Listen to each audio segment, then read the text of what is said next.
राधे आप सभी का बहुत बहुत स्वागत है कृष्णा भक्ति चैनल पर। नमस्कार दोस्तों, आज की वीडियो में हम बात करेंगे श्रावण मास का 10वां अध्याय। कथा श्रवण करेंगे, लेकिन कथा को अंत तक ज़रूर सुनिएगा, तभी इसका पूरा फल मिलता है। श्रावण मास में शनिवार को किए जाने वाले कृत्यों का वर्णन। ईश्वर बोले, हे संत कुमार, अब मैं आपसे शनिवार व्रत की विधि का वर्णन करूँगा, जिसका अनुष्ठान करने से मंद दत्तव नहीं होता है। श्रावण मास में शनिवार के दिन नरसिंह, शनि तथा अंजनी पुत्र हनुमान, इन तीनों देवताओं का पूजन करना चाहिए। दीवार पर अथवा स्तंभ पर नरसिंह की सुंदर प्रतिमा बनाकर हल्दी युक्त चंदन से और नीले, लाल तथा पीले सुंदर पुष्पों से लक्ष्मी सहित जगतपति नरसिंह का भली भांति पूजन करके उन्हें खिचड़ी का नैवेद्य तथा कुंजर नामक शाक का भोग अर्पण करना चाहिए। उसी को स्वयं भी खाना चाहिए और ब्राह्मणों को भी खिलाना चाहिए।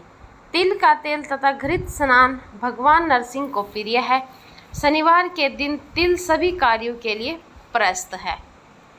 शनिवार के दिन तिल के तेल से ब्राह्मणों तथा स्वास्नी स्त्रियों को उबटन लगाना चाहिए तथा कुटुंब सहित स्वयं भी संपूर्ण शरीर में तेल लगाकर स्नान करना चाहिए तथा उड़द का भोजन ग्रहण करना चाहिए।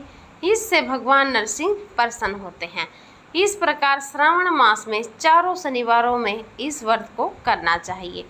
जो ऐसा करता है उसके घर में स्थिर लक्ष्मी का वास होता है और धन धान्य की समृद्धि होती है। पुत्रहीन व्यक्ति पुत्र वाला हो जाता है और इस लोक में सुख भोग कर अंत में वैकुंठ प्राप्त करता है। नरसिंह की कृपा से मनुष्य की चारों दिशाओं में व्याप्त रहने वाली उत्तम कृति होती है। हे सौम्य, मैंने आपसे नरसिंह का यह उत्तम व्रत कहा। हे संत कुमार, अब शनि की प्रसन्नता के लिए जो करना चाहिए उसे सुनिए। एक लंगड़े ब्राह्मण और उसके अभाव में किसी ब्राह्मण के शरीर में तिल का तेल लगाकर उसे उष्ण जल से स्नान कराना चाहिए और श्रद्धापूर्वक नरसिंह के लिए बताए गए अन्न अर्थात खिचड़ी उसे खिलानी चाहिए।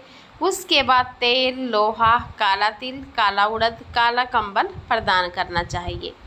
इसके बाद व्रती यह कहे कि मैंने यह सब शनि की प्रसन्नता के लिए किया है, शनि देव मुझ पर प्रसन्न हो।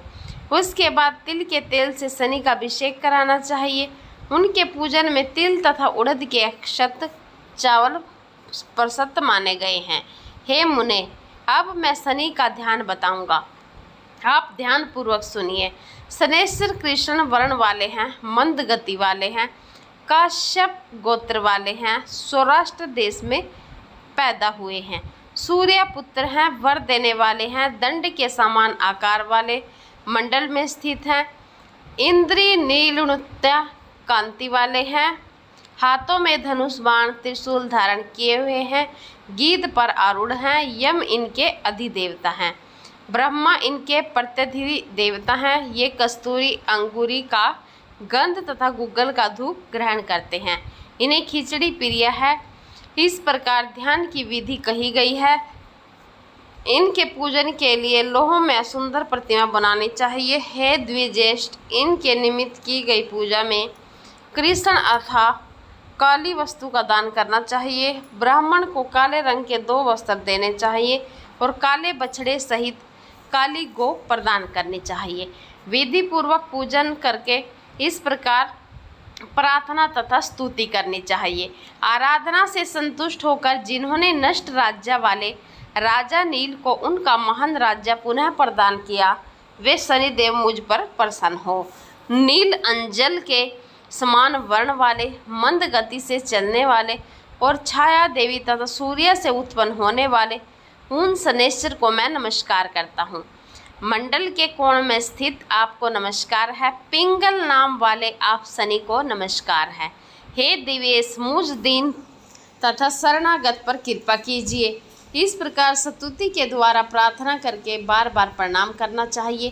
3 वर्णों ब्राह्मण, क्षत्रिय, वैश्य के लिए शनि के पूजन में सन्नो देवी इस वैदिक मंत्र का प्रयोग बताया गया है और शूद्रों के लिए पूजन में नाम मंत्र का प्रयोग बताया गया है।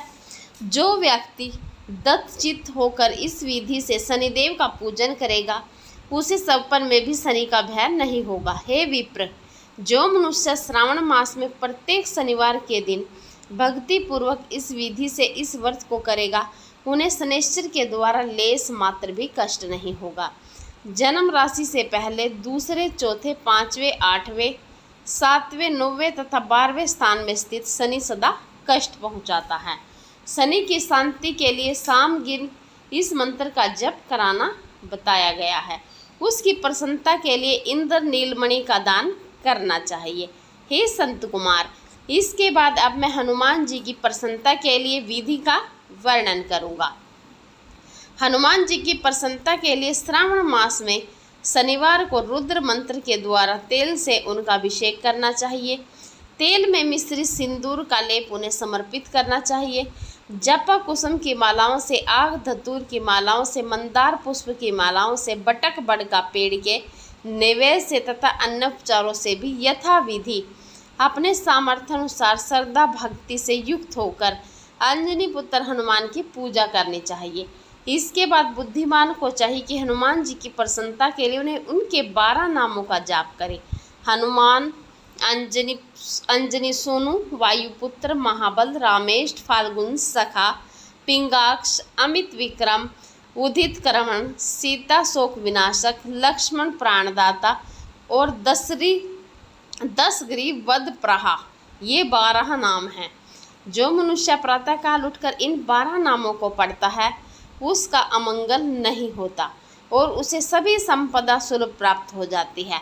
इस प्रकार श्रावण मास में शनिवार के दिन वायुपुत्र हनुमान जी की आराधना करके मनुष्य वज्र तुल्य शरीर वाला, निरोग तथा बलवान हो जाता है। अंजनी पुत्र की कृपा से वह कार्य करने में वेगवान तथा बुद्धि वैभव से युक्त हो जाता है। उसके बाद शत्रु नष्ट हो जाते हैं, मित्रों की वृद्धि होती है, वह वीर्यशाली तथा कीर्तिमान हो जाता है। यदि साधक हनुमान जी के मंदिर हनुमान कवच का पाठ करे तो वह अणिमा आदि 8 सिद्धियों का स्वामित्व प्राप्त कर लेता है और यक्ष राक्षस तथा वेताल उसे देखते ही कंपित तथा भयभीत होकर वेगपूर्ण 10 दिशाओं में भाग जाते हैं। हे सतम, शनिवार के दिन पीपल के वृक्ष का आलिंगन तथा पूजन करना चाहिए। शनिवार को छोड़कर अन्य किसी दिन पीपल के वृक्ष को स्पर्श नहीं करना चाहिए। शनिवार के दिन उसका आलिंगन सभी संपदाओं को प्राप्त करने वाला होता है। प्रत्येक मास में 7 वारों में पीपल का पूजन फलदायक है, किंतु श्रावण मास में यह पूजन अधिक फलप्रद है। जय श्री कृष्णा, राधे राधे आप सभी को। इस प्रकार श्री सकलानंद पुराण के अंतर्गत ईश्वर संत कुमार संवाद में श्रावण मास महात्म्य में शनैश्चर, नृसिंह, हनुमत पूजन आदि शनैश्चर कीर्तन कथन नामक 10वां अध्याय पूर्ण हुआ। आज की कथा यहीं पर समाप्त होती है। वीडियो अच्छी लगेगी प्लीज़ एक लाइक ज़रूर कर दीजिएगा। जय श्री कृष्णा, राधे राधे आप सभी को।